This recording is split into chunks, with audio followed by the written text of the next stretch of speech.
Praise the lord. పరిశుద్ధ గ్రంథమైన Bible నుండి ఈరోజు ప్రశ్న: అపోస్తులుడైన పౌలు యేసే దేవుని కుమారుడని చెబుతూ ఏ పట్టణం నుండి పరిచర్య ప్రారంభించాడు? ఆప్షన్ ఏ యెరూషలేములో నుండి, ఆప్షన్ బి దమస్కులో నుండి, ఆప్షన్ సి నజరేతులో నుండి, ఆప్షన్ డి బెత్లెహేములో నుండి.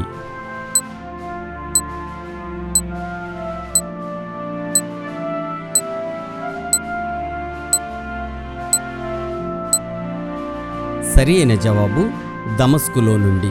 పిమ్మట అతడు దమస్కులోనున్న శిష్యులతో కూడా కొన్ని దినములుండెను.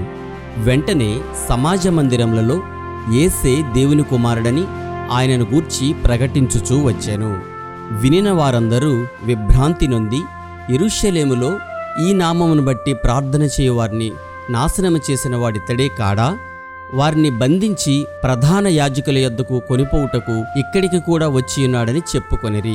అయితే సౌలు మరి ఎక్కువగా బలపడి ఈయనే క్రీస్తు అని రుజువు పరచుచు దమస్కులో కాపురమున్న యూదులను కలవరపరిచెను.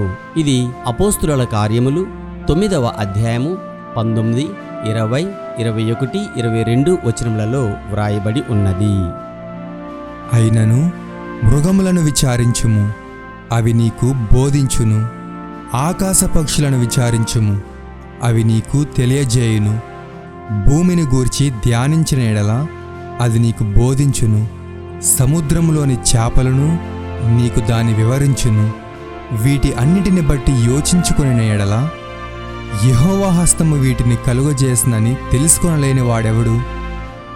జీవరాశుల ప్రాణమును మనుషులందరి ఆత్మలను ఆయన వశమునున్నవి గదా.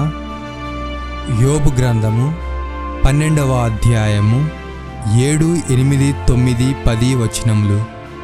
Have a nice day.